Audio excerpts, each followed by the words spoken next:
it's a sequel to Hot Girl Sales Club, where we practice entrepreneurship and sales selling because those are skills that they don't teach you in business school. So, sequels matter. Why? Because it seems like we're just changing the smallest thing, but because we change one small thing in the slightest amount, it's a brand new thing. And when it's a brand new thing, but it's actually slightly changed, now there is less risk in us practicing entrepreneurship. When risk is seemingly high, the reward does not massively just change to become higher just because there is more risk. So, risk and reward have literally no relationship with each other.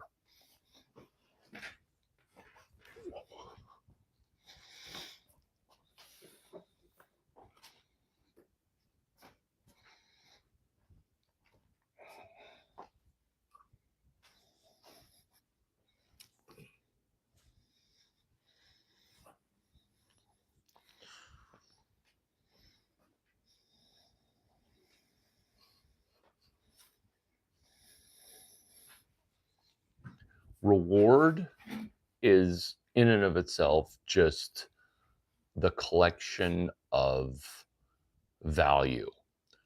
Just because you risked a lot does not automatically drive up the reward, where people mistake the two all the time. And they do start with the word R, the letter R. Hot Girl Entrepreneurship Club is where we're exploring chapter 9 of what they don't teach you at Stanford Business School. Chapter 9. Everybody is now forced to be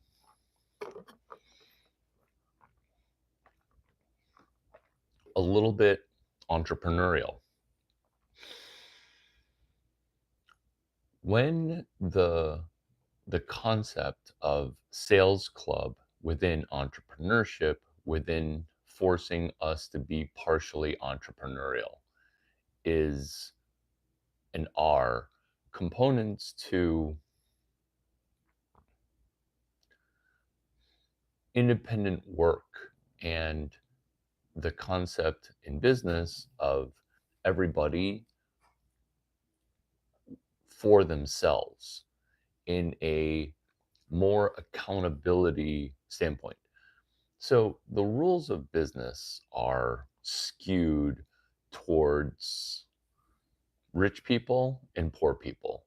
And that's a problem, but that's not a problem that we can solve. So we can then win at entrepreneurship. How and why? Hi, good morning. How are you guys? I'm Larry. Good to hang out here.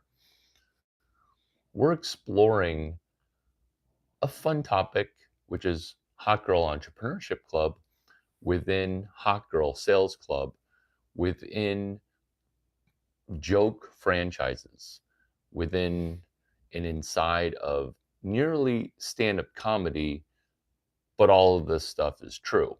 It's just semi medicinal, such as it's semi medicinal, so that way the comedy is the lubricant. Semi medicinal, why?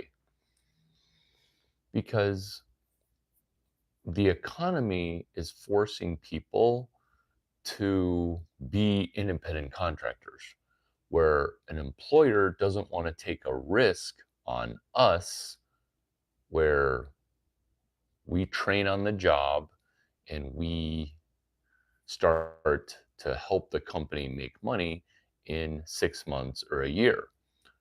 Employers are not like that anymore. Employers want that return on investment right away. They're even willing to pay more money to get that ROI faster. This is one paragraph of how the money works in the old way and how the money works in a new way, which is our current way, which is kind of messed up. But we're going to take advantage of that. So the way the money used to work is the employer finds, let's say, cowboys. Howdy, how are you? And the cowboys are meant to collect cattle, and the employer gets $1,000 and they pay the cowboy $200 to $500 if he's generous. That's the old way. And then it takes the cowboy 6 months to become a productive cowboy collecting these cows. The new way is this: cowboys need to be incredibly entrepreneurial because the the employer who has a cow problem, he's not going to just pay you $200 in the hopes that you'll make him $1,000. He'll pay you $900 to solve a $4,000 problem. Now, people, including cowboys, are forced to become entrepreneurial. The old way of, oh, I'll just give you $200, we'll pretty much make 1,000. Now, employers have bigger dollar problems and they're not willing to pay $200 to 30 people. They'll pay $5,000 to one person that solves a $8,000 problem. Do you see the math there? Where it used to be where you could take a chance and hire people and then train them, but then employers, they changed their model. And so this is specifically out of lecture 19, engineering 145, because there's a video series on what they don't teach you in Stanford Business School. And my channel, hi, I'm Larry Chang.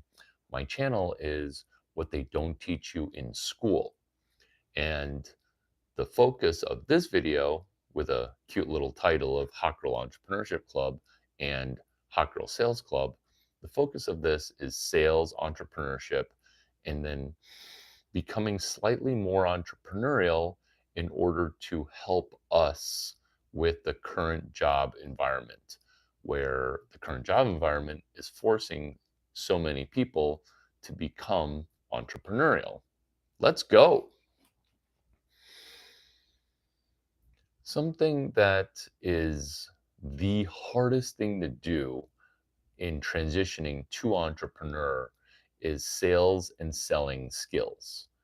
Being able to hunt for employer problems and then saying, hey, why don't you give me a chance to solve that problem?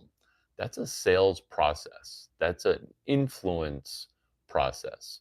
And one of the ways to begin sales skills is to realize that sales and marketing are nearly two completely disparate functions, even though they get intermingled in words and terminology. Why? Because sales and selling is such a hard thing to do that business people and social media influencers will water down selling and just say, oh, well, you can just do marketing and it magically sells itself. Plot spoiler, it never sells itself. This is the business hack of, thank you for being a new subscriber. This is the business hack for business, which is this. If you guys want to explore. Within entrepreneurship, the hardest three things to do is sales, reading people, and selling. Selling is incredibly hard to do. So maybe we can practice Hot Girl Sales Club while we practice Hot Girl Entrepreneurship Club. The cold outreach. So, cold calling is incredibly difficult, but good thing you're here on this channel. I'm about to make something that's impossible way more possible. This is how. Everybody has interacted with AI and people have opinions on artificial intelligence.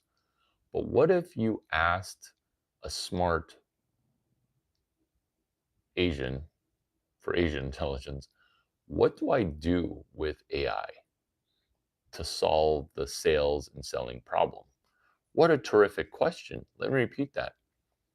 What are you asking AI to do and solve from a business standpoint? Your business, your money, because you're a business and it's the company that you're running.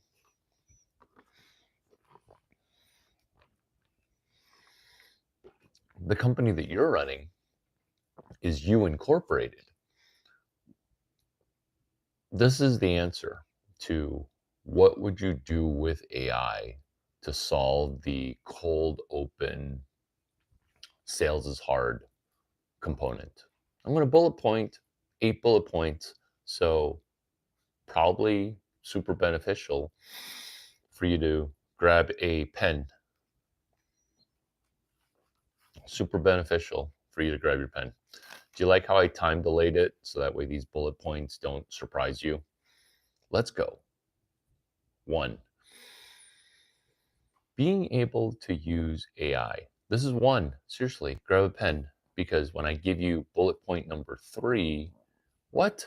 Who leaves when the bullet points start coming out? Who leaves? Good thing for you, you're still here. And you get the benefit from these bullet points.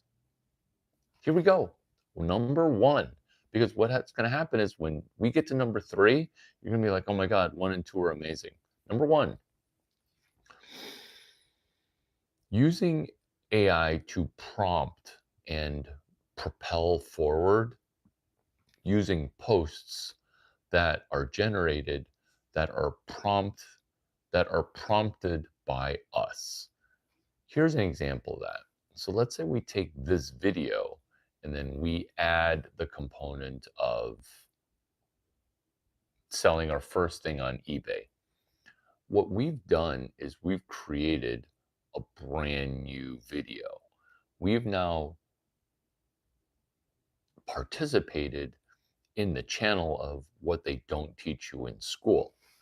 And these small inkling steps are going to seem incredibly detail oriented and minute yet easy, but also difficult because we've never done it before, but other people have done it before. So that's bullet point number 1. Bullet point number 2 in prompting for how to practice entrepreneurship is this. Have we ever done a lemonade stand business before? I'm not about to recommend that you sell lemonade, but if you're playful, going to do a lemonade stand business, which is a joke business that you and I can start from an existing video. So do you see how you in the past would go video to video with some entertainment and a little bit of brain activity, especially because some of the YouTube videos are super educational. Your goal, should you accept this February 17th video, is this. Going from YouTube video to YouTube video, improving your entrepreneurship and your self-worth and your value. Why?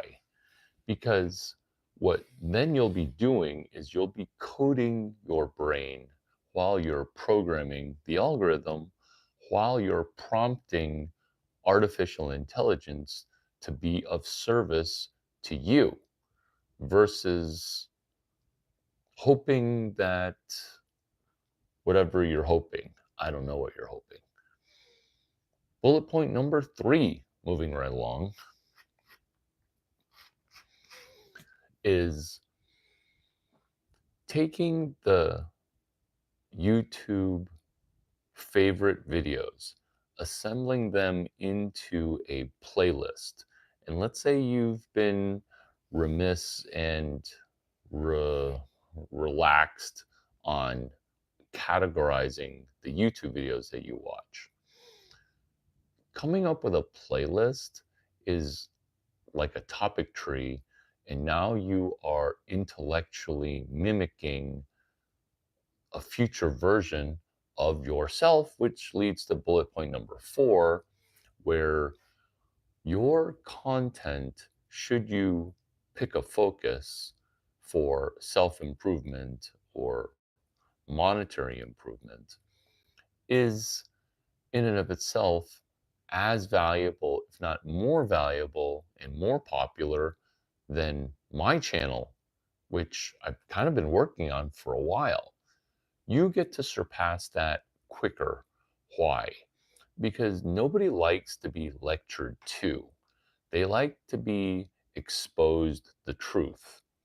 Where when I'm telling you, hey, this is how entrepreneurship works, and I have the cavalier attitude with the cowboy hat of, oh my gosh, this stuff is so easy, there's a disconnect with users, subscribers, and viewers.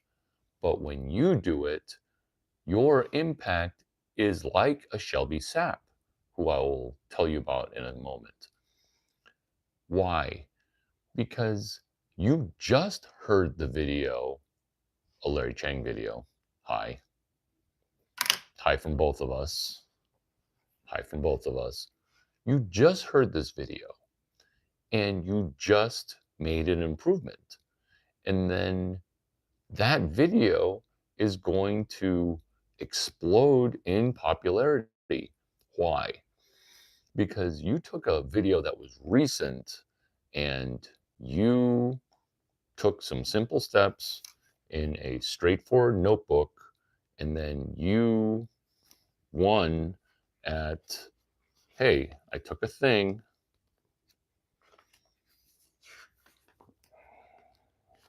I wrote steps 1 through 9, and lo and behold, it worked.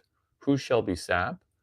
She, with her second video, got more subscribers than me, which is why this video is called Hot Girl Entrepreneurship Club, Hot Girl Sales Club, because Hot Girl Sales Club is Shelby Sapp's component.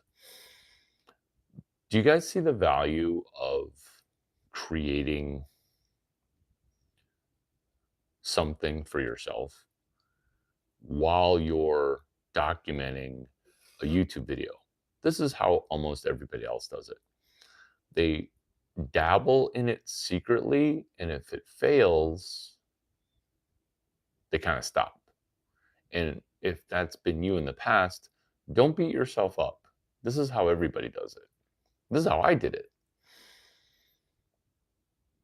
The thing that I would have rather have done is document the wins and the losses, so that way even the losses turn into wins. Oh my God, that was so concise. Why do the losses turn into wins? The biggest example that's glaring, and we're going to expand on Shelby Sapp in a moment, because this is Hot Girl Entrepreneurship Club within Hot Girl Sales Club within entrepreneurship. There's this trend, completely fashionable in entrepreneurship. It's called writing the post-mortem. Post-mortem, like, oops, my company died. And then writing a post-mortem. Basically, yelling to the world that you died. That is the best example of fail in public that then becomes winning in public. Why? Because VCs like me will take your postmortem, read where you thought you failed, and then help you unfail post-mortem. In fact, if you go to my Twitter account, Larry Chang, you'll see what happens when other people write a post-mortem. Next bullet point, being able to encapsulate the I just read a book, I made these two changes, I became better. And also look at how you like things.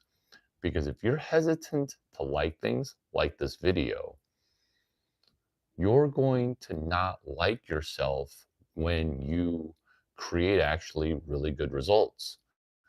Why?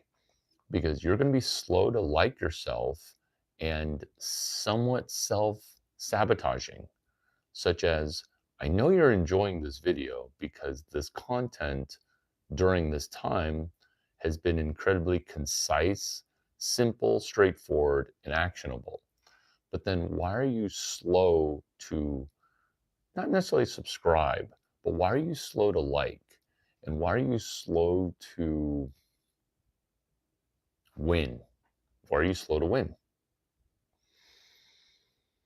As the like count stays at that single digit, let's expand on that last bullet point. So when you watch a video, get better, and then see it, do it, teach it. You watch a video, you get better, and then you document what you learned. All that is see it, do it, teach it. Because the only time that you really understand it is after you teach it. But let's say it was something that was not purely 100% successful. That's see it, do it, iterate again, teach what happened, iterate again, and then teach it again. That's the most valuable video that you can ever have, which is why I'm fully participatory with a Shelby Sapp Hot Girl Sales Club, even though I don't necessarily agree with the branding on it because it excludes people, but I rolled with it in continuing with Hot Girl Entrepreneurship Club. And so we together can iterate. That's the whole problem of entrepreneurship, is that people don't try and they definitely don't iterate. Next bullet point, which is perfectly on script, good job us, is this. Moving from selling something without talking to selling something while talking. There's a transition because initially when you're trying to sell things, you don't even need to talk. You just need to provide customer service. You just need to answer questions that you're almost prompt anticipatory of. Remember, before we were talking about how AI and artificial intelligence was to be utilized. This is how. And we're going to prep, prompt, and pre-roll AI, Asian intelligence, by guessing the questions that get asked. Oh, hey, Larry Chang, I watched your YouTube video. I had a question on why I need to do two videos. Can I just in the future have just one perfect video that somehow conjures right out of my butt into the internet? It's two semi-messy videos that we almost want to leave up. Look at my flagship video. It's me in Honolulu, looking not exactly professional. But why did I leave it up? Because that was a initial video, and now people get to see the iterative versions of the iterative versions, like an artist. I'm not going to pretend to be a zero to hero guy, meaning the videos that play the best are rags to riches, where even if the person used to be rich or was born rich, they pretend to be rags to riches. Or let's say they're at my stage right now, they'll still pretend to be rags to riches. Why? Because that gets people to buy things from them because they're like, oh, they did it, I can do it. My point here is not to manipulate people with rags to riches. My point is you can affect your algorithm by going from whatever stage that you're at to an improvement. And this stuff is so straightforward that if we connect and you walk through videos and you study videos, like this works every time, which is the level of confidence that I have in kind of doing everything. But let's just slow down and just do video to video study work, book to book club and a nightclub. That was me. I started that franchise. That works every time. What is book club and a nightclub? It's hot girl entrepreneurship club and a nightclub using a book. This is how it works. You bring a book to a nightclub and other people bring the same book to the nightclub. Done. It's like it's like bringing a Ferrari in Miami into the nightclub with you. Have you seen those people that like carry their keychain? They carry their keychain and they're like, I drive a Ferrari or a Mercedes. Okay. Like, you don't want to do that because that's cheesy. You will not be cheesy. You will be a cheeseburger, which is what we're going to do here. Bringing a book into the nightclub where two other people have the same book becomes unstoppable. Why? Because now you're a person who's able to read a book, which is incredibly impressive because most people right now have a real hard time reading, really hard time reading. So you're playfully doing a lemonade stand business, which is book club in a nightclub. And then the magic trick that I perform is I will sell versions of the book for 5x the Amazon cover price.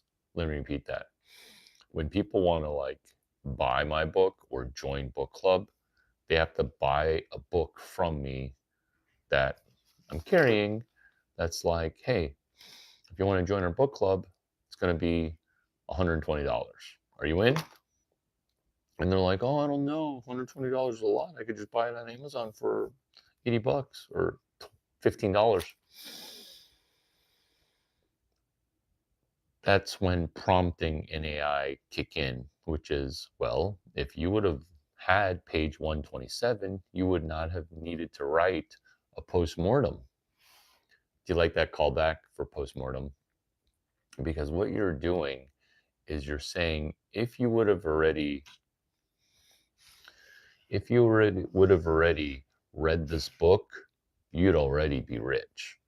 And so that's the genius of book club and a nightclub, because reading is just a cheat code for reading ahead in the book, because you're literally reading ahead in the book. And once you read ahead in the book, what happens? You know how stuff turns out. Let's say reading a book is over the top and you're like, I'm not going to meet Larry Chang and just start reading. I didn't even read one book last year. No worries. No worries, because we can do what? We can do what? Brady, you have a little eye booger. We can do what? We can go and do video club, where we're just going video to video and getting better. We don't have to do book club. How does video club work? Just like a book. You take a 20-minute video and then we study buddy it, which will take me like a minute because I'm going to read the transcript. And then we improve video to video by doing a remix of that video, because 15 seconds or two 15-second clips encapsulates the video. And now we have a playlist because we've taken two summary videos of an existing video and we've packaged it up together with a new thing. Oh, but isn't that theft? Isn't that breaking trademark and copyright? Nope, it's fair use. Plus, here's the counterintuitive thing, is the fact that if people aren't remixing your content and editing your content or even stealing from you, your stuff's not very good. That's the counterintuitive truth of trademark copyright law. Larry Lessig, Harvard Law professor, thank you for being genius with your book, Free Culture. Carl Opedal, trademark law, thank you for being a thought leader. And Mark McCormack, thank you for trademark and copyright strategies as they pertain to guacamole, recipe number 23, which is hashtag external API. Ah, Brady, what a good video we did. Hot Girl Entrepreneurship Club. Hot Girl Entrepreneurship Club and Hot Girl Sales Club. Did you guys have a good time hanging out today? What are you guys looking forward to this week? What are you guys looking forward to this week? Happy Abraham Lincoln President's Day. What are you guys looking forward to? This is a good video, right? Do you guys take notes? Do you guys take notes?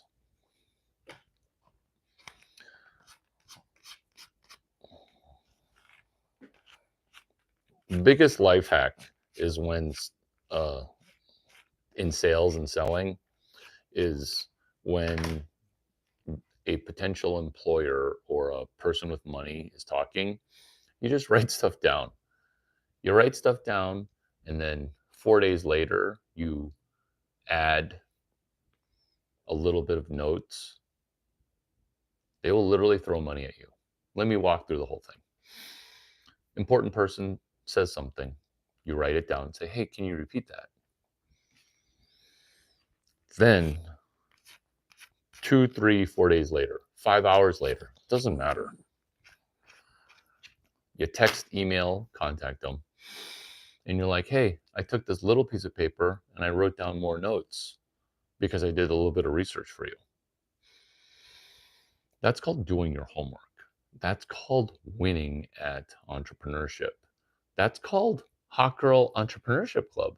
That's called Hot Girl Sales Club, because now you're able to separate yourself where people look at you and they're like, oh, are you just dumb and hot? Yeah, I'm dumb, I'm hot, and I'm also really good at taking notes. And even though I'm dumb, I could have some focus. And the focus led to what? The focus led to what? The focus leads to money. Why? Because everyone's brain's broken right now. And if you're able to follow up and focus and expand on a prior, now your little page of notes, has become a larger page of notes.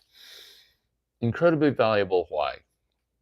Because look at the structure of how this video went from one bullet point to one bullet point, inserting comedy during times of technical details that might become dry. Because now you see that with structure of a playlist, with structure of taking notes and putting a structure to a problem, that's sales, is hunting for a problem and then implementing a solution. That's sales, and that's also tech sales. And when people complain, oh, there's not enough females in venture capital, this is what this video solves. Because I want to have 1,000 VCs that are females that came from this video series. Why VCs in sales? Why female VCs in sales? Because when females do sales and then tech sales, the next step is venture capitalists. Why? Because that's all a VC is just a biz dev person working within technology. This video has been super fun. It's terrific to hang out with you guys, and I'm looking forward to interacting based on specific questions pertaining to this flagship video where you got to meet Larry Chang. I know, a lot of confidence, but behind the confidence is not a high IQ. It's just a lot of prep. And my preparation wants to meet your preparation so that way we can prompt our preparation inside of an AI environment, an Asian intelligent environment. As the whitest person in America, I am Larry Chang.